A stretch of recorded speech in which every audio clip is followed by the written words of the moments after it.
बाढ़ आ जाती है, भूकंप आ जाता है, एक एक आदमी को बचाने के लिए हेलीकॉप्टर लगा देते हैं, सेना को लगा देते हैं, लेकिन गाय माता मरती है तो कोई आवाज ही नहीं उठती। तो हमने कहा कि आह्वान किया कि सब महापुरुष इसमें प्रयत्न करें। तो और भक्त भी हैं यहाँ पर हमारे। मैं तो कहता हूं ये जो भी मुझसे श्रद्धा रखता है और यदि वो अपनी गौ माता के प्रति श्रद्धा नहीं रखता, वेद माता के प्रति श्रद्धा नहीं रखता, अपने मां के प्रति, जिस मां ने जननी ने जन्म दिया उस मां के प्रति और इस भारत माता के प्रति श्रद्धा नहीं रखता, तो उसको मेरे प्रति श्रद्धा रखने का कोई मतलब नहीं रह जाता। आप कहते मैं, कुछ लोगों ने मुझसे कहा, बोल बाबा जी आपने आंदोलन शुरू कर दिया, आपके प्रति लोगों की श्रद्धा भक्ति आस्था कम हो जाएगी।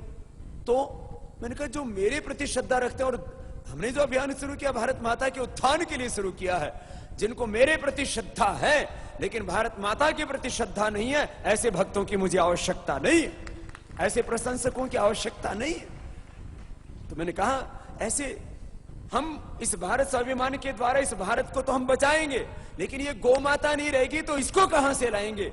और इसका मूल स्रोत मैंने कहा अभी भी गाय यदि सबसे ज्यादा कहीं पर बची हुई तो राजस्थान में, और वो राजस्थान में पूज्य दत्त शरणानंद जी महाराज एक महापुरुष बहुत अच्छा काम कर रहे हैं, उसमें अपना सहयोग दें।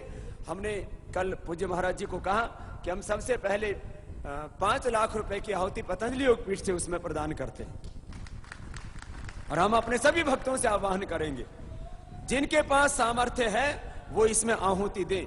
हमारे सामने बैठे हुए हमारे ओसवाल पंप्स वाले भाई पद्म सेन जी, पूज्य माता प्रेमलता जी, उन्होंने भी जैसे ही मैंने बोलना शुरू किया तो पहले से तो हाथ उठा रहे थे। भाई पद्म सेन जी की तरफ से भी 1 लाख रुपए का दान हम आज उसके अंदर हम ही घोषणा कर देते हैं, उनको तो करने की जरूरत ही नहीं। वो इसलिए कि सब लोग मिलकर के काम करें। हमने कुंभ में बहुत अनुष्ठान किए हैं और कुंभ में स्नान भी किया है, यज्ञ भी किया है, और भी बहुत से सब संतों ने मिलकर के यही की तो चिंता की है कैसे धर्म की रक्षा हो, कैसे हमारे संस्कृति की रक्षा हो, कैसे हमारे चरित्र की रक्षा हो, शील की रक्षा हो, हमारे युवाओं के अंदर जो पतन हो रहा है चरित्र का, ये देश का युवा धन कैसे बचे, चारों तरफ चिंता की हमने।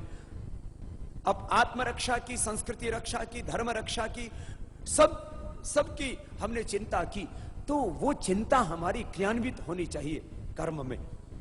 तो उसके लिए पूज्य महाराज जी जैसे हमारे राजेंद्र दास जी महाराज, उन्होंने कहा महाराज जी 51,000 रुपए मैं भी वहां पथमुड़ा गौशाला के लिए उस यज्ञ में जरा जोरदार अभिनंदन हो जाए।